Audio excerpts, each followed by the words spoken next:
तेरी यही कहानी। बहुत सारे काम ऐसे होते हैं जो बंद दरवाजों के पीछे ही की जाती है। अरे छोड़ दे इसे, मैं पानी भर के लेके आती हूँ। तुम चल, तुम घर जाओ। कल रात ये बेहोश हो गई थी और इन्हें बेहोशी की हालत में मैं ही अस्पताल तक ले आया था। ओह आई सी, ये तो बड़ा नेक काम किया आपने। ये मजाक का वक्त नहीं ऑफिसर। अच्छा, तो अब आप हमें सिखाएंगे ये किस चीज का वक्त है? ये भला बिना मतलब के तो यहाँ पर आएगा नहीं। माँ, क्या है बेटे? तुमने जेवर कहीं रख दिया है क्या? नहीं तो। हे भगवान, पूरा कमरा छान मारा, कहीं नहीं मिल रहे। इसको बेचकर उसके पैसे दे दो। नहीं भाप, मैं ये नहीं ले सकता। थैंक यू इंस्पेक्टर, आओ चलते हैं।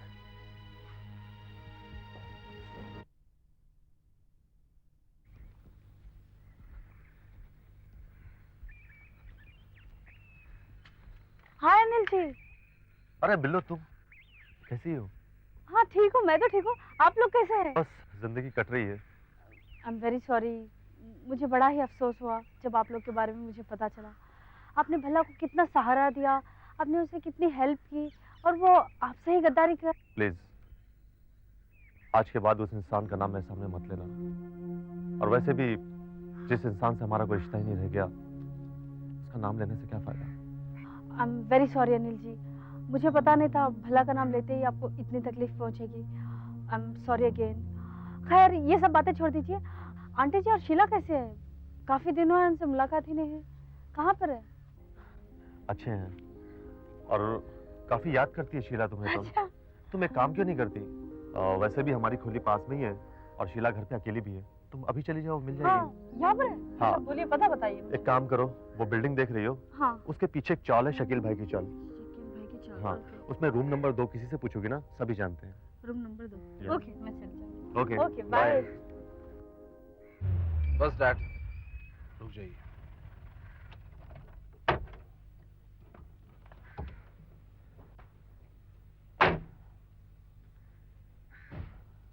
यहां तक लिफ्ट देने के लिए शुक्रिया।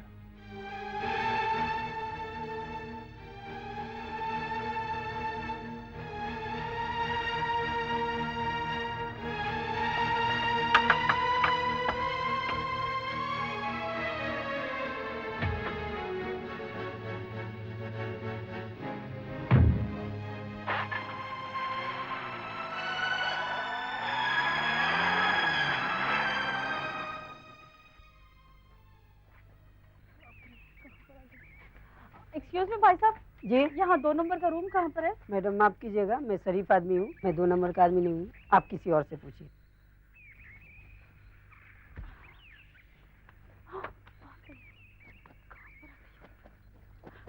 एक्सक्यूज मी भाई साहब, यहाँ 2 नंबर का रूम कहाँ पर है? आगे जाइए। आगे जाकर? पहला नंबर नहीं, दूसरा नंबर। Thank you.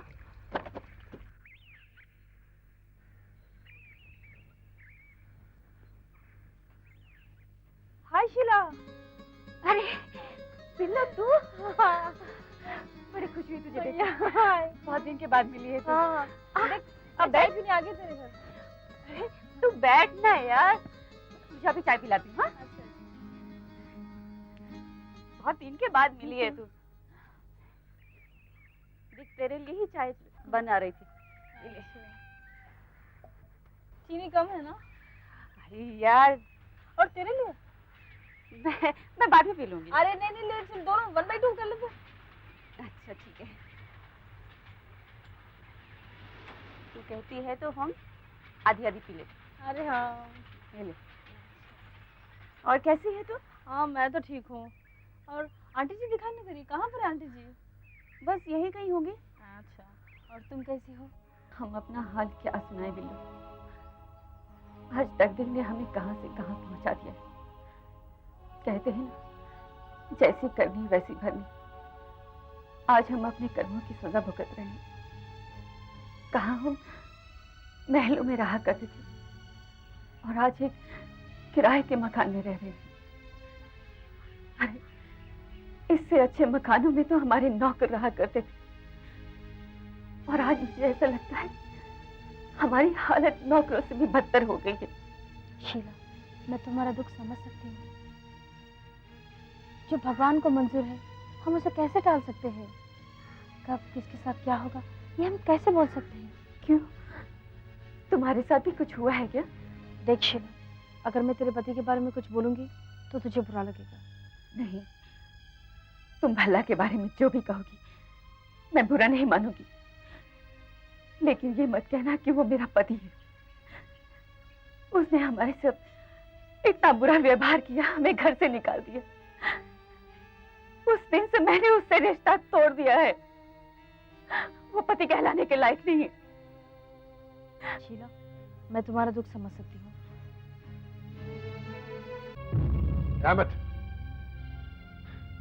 आखिर क्या चाहती हो तुम मेरे बेटे से? आपका बेटा? मैं आपके बेटे को जानती तक नहीं हूँ, फिर मेरे चाहने का सवाल ही कहाँ पैदा होता है? एक्टिंग अच्छी कर लेती है, लेकिन शायद तुम मेरी शख्सियत से वाकिफ नहीं हो। मैं उन लोगों में से हूं जो सरकार चलाते हैं, इसलिए मुझे चलाने की कोशिश मत करो। क्या कीमत लोगी? मेरे बेटे का पीछा छोड़ने की क्या कीमत लोगी? बोलो। मुझे लगता है आपको जरूर कोई गलतफहमी हुई है। देखो, इस बैग में पूरे 10 लाख रुपए हैं और ये सब तुम्हारे हो सकते हैं अगर तुम मेरा कहना मान लो तो। और मेरी राय तो यह है कि ये पैसे लेके यहां जरा पूजा करो जाओ। एनीवे, सोच लो। सोचने के लिए तुम्हारे पास पूरी रात है। मैं सुबह फिर आऊंगा।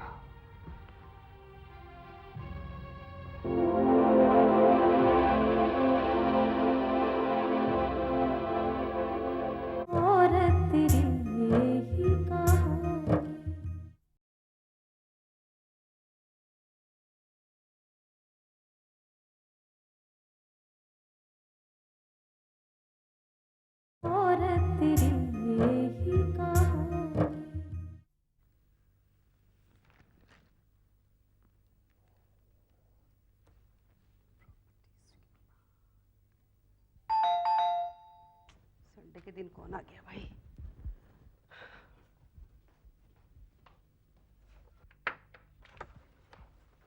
जी कहिए। नमस्ते, मुझे समाज सेविका कविता जी से मिलना है। जी मैं ही कविता हूँ। कविता जी, मेरी बेटी पर बहुत जुल्म हुआ है। आप एक काम कीजिए, आज संडे है, कल सुबह आप ऑफिस में आ जाइए, मैं आपसे बात करूँगी। पहले ही बहुत देर हो चुकी है, मेरी मदद करो बेटी। इन दहेज के लालची लोगों ने मेरी बेटी को 10 दिन पहले ही मिट्टी का तेल डालकर जिंदा जला दिया और अब पुलिस से मिलकर ये केस भी खत्म करवा रहे हैं। क्या तुम्हारी बेटी को मरे हुए 10 दिन हो गए और तुम? आओ बैठो।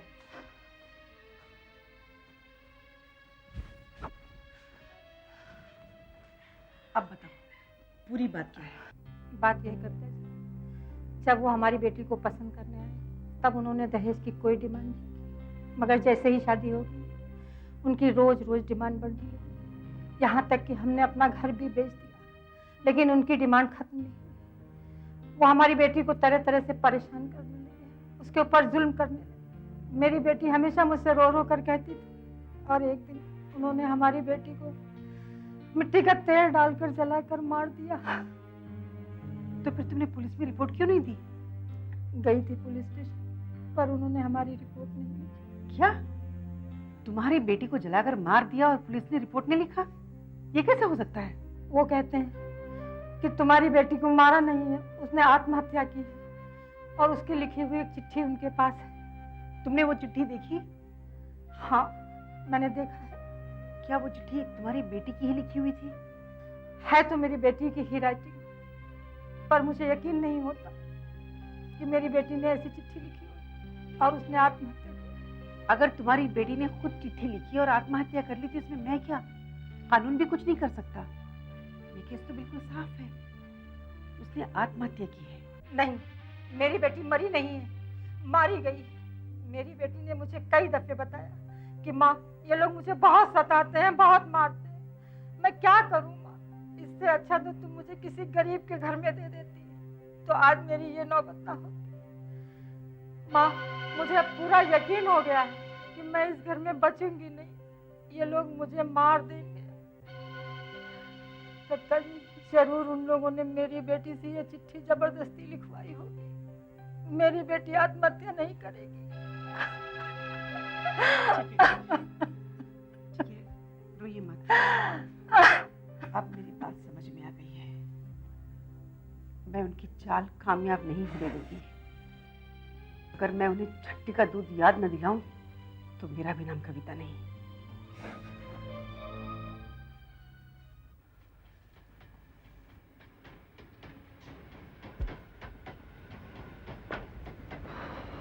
अनिल। हाँ दीदी। मैं तुझसे एक बात पूछना चाहती हूँ।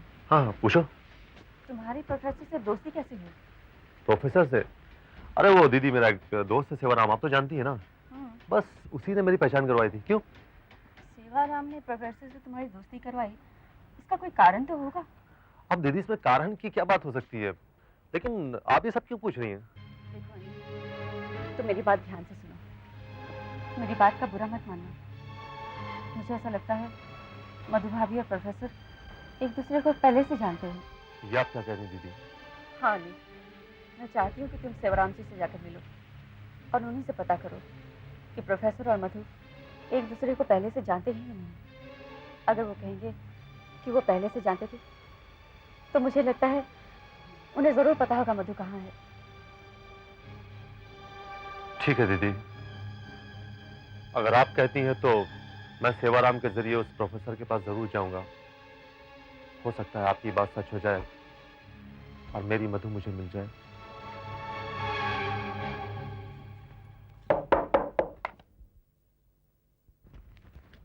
आइए इंस्पेक्टर साहब। ठीक है मैडम, मैंने साथ ले आया हूं। बैठिए, आप भी बैठिए। अब आप इन्हीं के मुंह से सारी बातें सुन लीजिए। इंस्पेक्टर साहब, मुझे इनसे क्या पूछना है? मुझे सारी बात मालूम है। उनकी बेटी मर गई और ये रिपोर्ट लिखवाने के लिए आई थी, तो आपने रिपोर्ट नहीं लिखी ना? मैडम, आपने इनकी बात तो सुनी, अब मेरी बात भी तो सुनिए। अगर मेरे पास उनके खिलाफ जरा सा भी सबूत होता तो वो आज आराम से इस तरह बाहर नहीं घूम रहे होते, सलाखों के पीछे होते।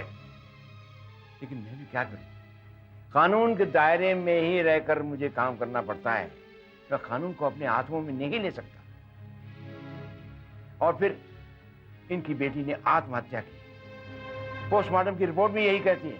और सबसे बड़ा सबूत है उन्हीं के हाथों से लिखा हुआ ये सुसाइड नोट। ये देखिए।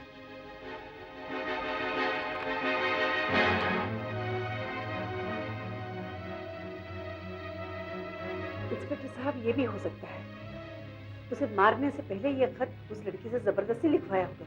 देखिए मैडम, अगर ये मेरे बस में होता तो मैं उनकी उसी वक्त मदद कर देता जब आपने फोन किया था। इंस्पेक्टर साहब, इस वर्दी का क्या फायदा जो खूनियों को सजा न दिलवा सके? हमें अपनी वर्दी की कीमत मालूम है, लेकिन मैं इसका नाजायज फायदा तो नहीं उठा सकता। और इनका दामाद एक कंपनी का बहुत बड़ा अफसर है। अगर मैंने उसे बिना सबूत के गिरफ्तार कर दिया तो उस कंपनी का मालिक मेरे स्टार्स भी उतरवा सकता है। मुझे पता है कि अगर उनके खिलाफ आपके पास कोई सबूत भी होता तो भी आप उनका कुछ नहीं कर सकते, क्योंकि वो तुम्हारा मुंह पैसे से बंद कर देते। मैं जानती हूँ, पैसे से सब काम हो सकते हैं। पैसे में बड़ी ताकत है इंस्पेक्टर साहब। आप कुछ नहीं जानती। अगर आप जानती होती तो आप ऐसी बातें नहीं करते। ये मेरे कंधे पे लगे हुए स्टार्स उतर तो सकते हैं, लेकिन बिक नहीं सकते। वेरी गुड इंस्पेक्टर साहब, मुझे आपके विचार सुनकर बहुत खुशी हुई। भगवान आपको तरक्की दे। लेकिन इंस्पेक्टर साहब, इस बेचारी के केस में उन लोगों को आप जरूर सजा दिलवाइए।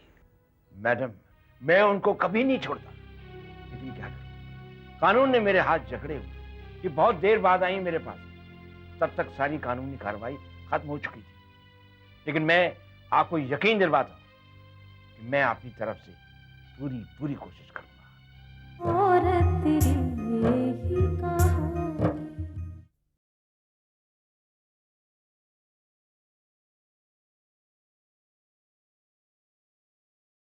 और तेरी यही कहानी।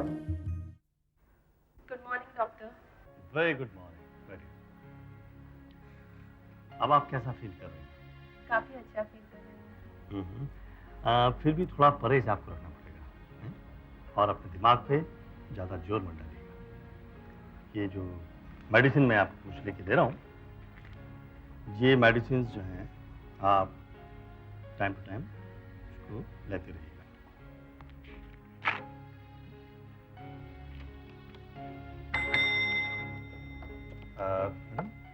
मैडम का बिल और सामान लेके आइए।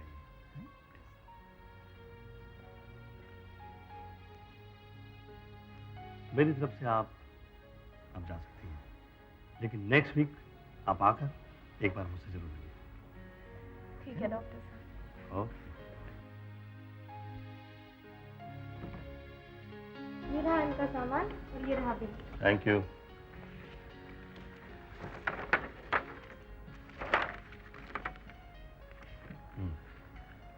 ये रहा आपका बिल, इसे आप काउंटर पर जमा करा दीजिए प्लीज। लेकिन डॉक्टर साहब, मेरे पास बिल भरने के पैसे नहीं है।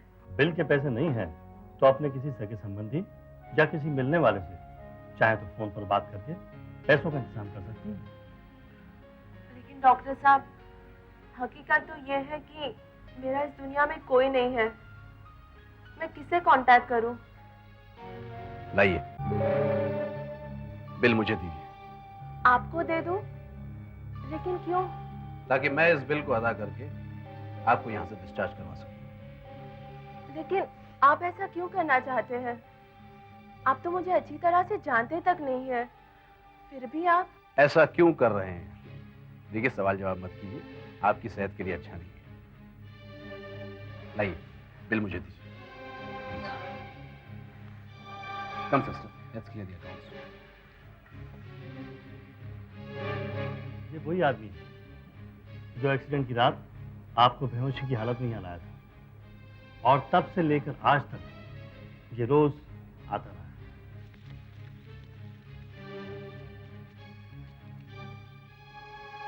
अच्छा डॉक्टर साहब, मैं चलती हूँ। Okay, take care.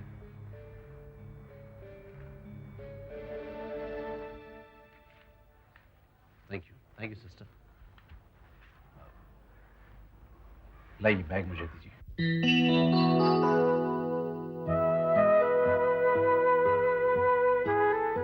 अगर आप मुझे विश्वास के पात्र समझती हैं तो मेरा यकीन मानिए, मैं बुरा इंसान नहीं हूं। अगर आप मेरे साथ चलना चाहें तो बेशक चल सकती हैं, वरना आपकी मर्जी।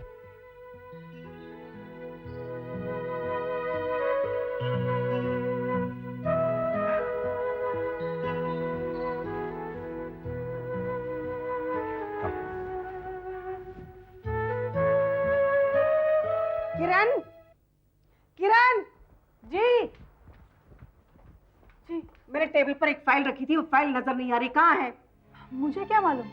जाकर देखो, तुमने अपने फाइल में रखी होगी। दीदी, मैं अभी अपने फाइल सॉर्ट आउट कर रही थी, उसमें नहीं है। उसमें नहीं तो गई कहाँ? पता नहीं, तुम भी उठाकर कहीं भी रख देती हो। अरे, कहीं ये तो नहीं? देखिए। हाँ, यही है। ये तो मेरी टेबल पर थी, यहाँ कैसे आई? जरूर तुमने रखी होगी। दीदी, बात क्या है? आप थोड़े दिनों से इतनी परेशान क्यों हैं? एक लड़की थी अनीता, उसके ससुराल वालों ने उसे जलाकर मार दिया। ये देखो, ये लेटर। लेकिन इस लेटर में तो ये साफ साफ लिखा है कि अनीता ने आत्महत्या की। फिर आप ये कैसे कह सकती हैं कि उसके ससुराल वालों ने उसे मार डाला? नहीं किरण, तुम नहीं जानती इन दहेज की लालची लोगों को। जलाने से पहले ये लेटर उसे जबरदस्ती लिखवाया गया है। लेकिन दीदी, आपके पास इसका क्या सबूत है? सबूत है किरण। मैं उस लड़की की माँ से मिली थी, बेचारी कितनी परेशान थी, कितना रो रही थी। वो कह रही थी जब लड़की देखने आए थे तो बहुत खुश थे, कह रहे थे हमें कुछ नहीं चाहिए, लेकिन शादी के बाद उनकी डिमांड्स बढ़ने लगी और लड़की को टॉर्चर करने लगे वो लोग। दीदी, ये सब तो आजकल होता ही रहता है, लेकिन आप खामखा क्यों परेशान हो रही हैं? हाँ? किरण, आज अनीता मरी है। अगर हम लोग उनके खिलाफ एक्शन नहीं लेंगे तो ना जाने कितनी लड़कियां मरेंगी। किरण, तुम देखना, मैं इन्हें छोड़ूंगी नहीं।